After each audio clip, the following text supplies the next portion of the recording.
Hi, so it is now Tuesday after BookTubeAthon, and so I wanted to do a wrap-up.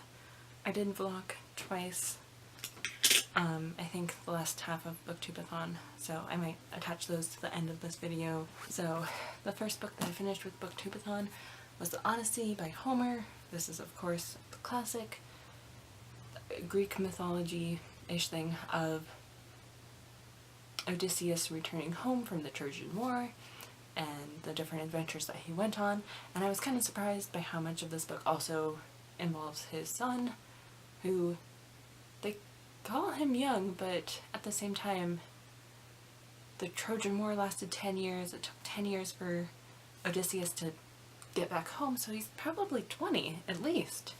So, and it's kind of weird to be like, that was still young in this world? I don't know. But yeah, it was very interesting. You know, Odysseus is going on all these adventures and his wife Penelope is just sitting at home kind of complaining about the suitors who won't leave her alone, but at the same time she's not doing anything to productively get them out. Like, yeah, she's delaying them for the first 3 years with, you know, I need to finish this project, but just, I don't know, it seemed very much like, oh, they're plaguing me, and I'm just gonna complain about it. Just the whole town, it felt like the suitors were just like this horrible thing that nobody's actually gonna do anything about. But yeah, it was a really interesting read, and I'm glad I can finally say that I've read the Odyssey. Then the next book that I read was In My Own Words, the autobiography of Bigfoot, Words and Pictures by Graham. I have no idea how to pronounce his last name. So it's super small. It took me half an hour, which it would probably take most people 15 minutes. And it's really interesting art, and Bigfoot's, I don't know, this everyday person with a job, but I don't know. It was weird. It was funny, but it wasn't my type of humor, so I wasn't super interested in it. I think there's 2 more volumes, but I'm not gonna continue it. So I read the back afterwards. Learn of the hairy one's brave struggles with eating disorders, casual cannibalism, pop culture, and philosophical quandaries. And is it really cannibalism if he's eating people? Because Bigfoot isn't a person, he's a Bigfoot. So, but yeah, weird book, but interesting. Then I finished Brave New World by Aldous Huxley. I really loved this book. Loved it so much.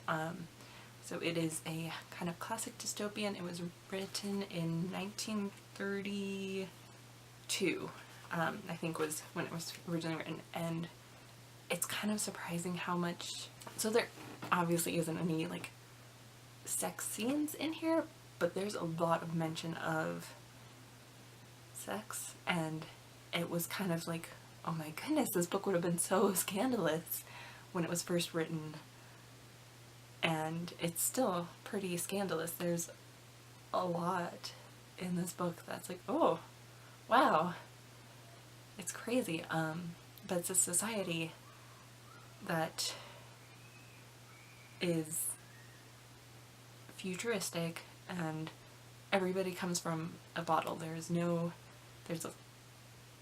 like this push towards everybody owning everybody, and like that includes sexually, and yet like the idea of parents is very scandalous. Like everybody comes from a bottle, and that's it. And so it's this idea of people need to stay infantile to be happy, and that's going to be the whole goal of this society, is just to make people happy and kind of keep them stupid so that they can just be happy. And it's very, very interesting. It is so good. Yeah, I love this book. That was probably a weird summary of it, but it's good. And then I read Eliza and Her Monsters by Francesca Zappia, and I liked this book, but there were certain parts that were a bit too angsty for me, of like, I am going to shut everybody out and then I'm going to be upset that nobody knows me kind of thing. So that was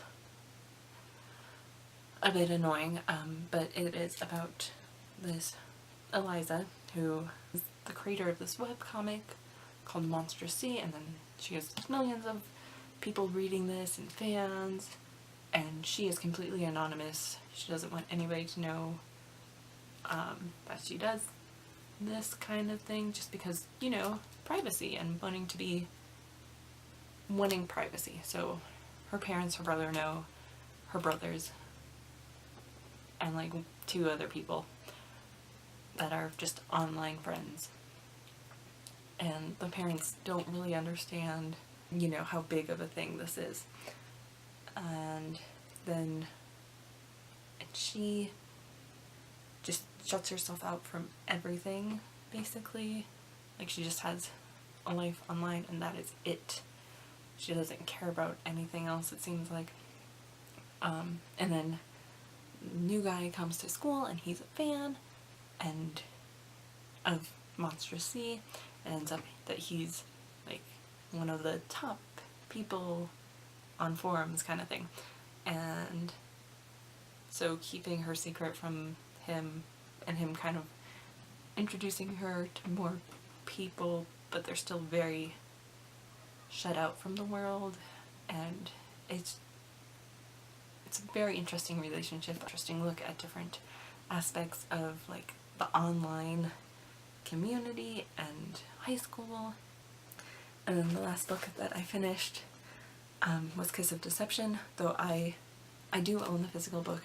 When I first read this book, I read the physical book with the audiobook playing, and this was a reread, so I just listened to the audiobook while I crocheted and knitted, because I felt a need to just be able to do something with my hands instead of just sitting and reading. Like, I felt very unproductive just sitting and reading, so it was nice to be able to do other things.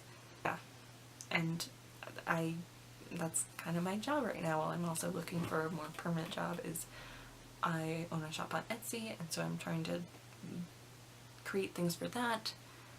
And yeah, but anyway, this book is about a princess who runs away on her wedding day because she doesn't want to get married, especially to a stranger who she thinks is probably disgustingly old and whatnot. So she runs away to a town, and the prince that she rejected, as well as an assassin from a neighboring kingdom, follow her to this town, and chaos ensues. This is the first book in a trilogy. It sounds super girly, like Kiss of Deception, and the main character is a girl. It's maybe a tiny bit on the girlish, but it is a really interesting story. The like religion, legend, whatnot of this culture is very interesting. And so yeah, so I did not win BookTubeAthon. I only read 5 books in the 7 days, but I'm pretty proud of what I was able to accomplish. Anyway, let me know if you succeeded at BookTubeAthon and fulfilling all the 7 books and all the challenges and whatnot. That is all. Thanks so much for watching. Hope you're having an amazing day. Go live your life. Bye! Hi, so today is Friday of the BookTubeAthon.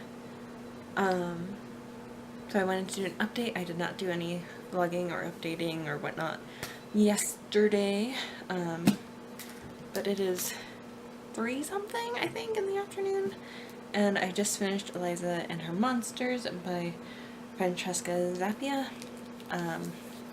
This is why I hate not having a audiobook for readathons, is because it took me way longer than it would with an audiobook. Because it took me pretty much 2 full days, more or less. But it was a pretty good book. Yeah, the characters were very interesting. The plot was good. My only real complaint was that it was a bit more angsty than I like, which it wasn't as, it was more reasonable angst than some other YA books, but it was still like, you shut yourself out from the world and then you're mad at the world for not caring, kind of. Like, sometimes you cause problems for yourself more than you should be blaming other people for it, but I think that is really typical. I know I am probably bad at that, but it's always easier to see it in other people and in characters than it is in myself, kind of thing. But there were some mental health things that were pretty interesting. I think she dealt with them pretty well. Mental health is always like a hard thing in, especially like YA or books that aren't, that their focus isn't the mental health, it's just kind of a subcategory. But I think that it did well. Yeah. Right now I just wanna listen to audiobooks and crochet or knit or work on some other projects. And so even though it wasn't on my original TBR, I think I might listen to the audiobook of Kiss of Deception, which is the first book in the Remnant Chronicles. I read the first 2 books years ago, and then the 3rd one came out, which was the final one, and so I want to read the first 2 again on audiobook, since I've already read them once, before getting to the last one. But it is by Mary E. Pearson. Just gotta do this day by day and be okay with not finishing it. It's fine. Anyway, that is it for today. I hope you're having an amazing day. Thanks for watching. Go live your life. Bye.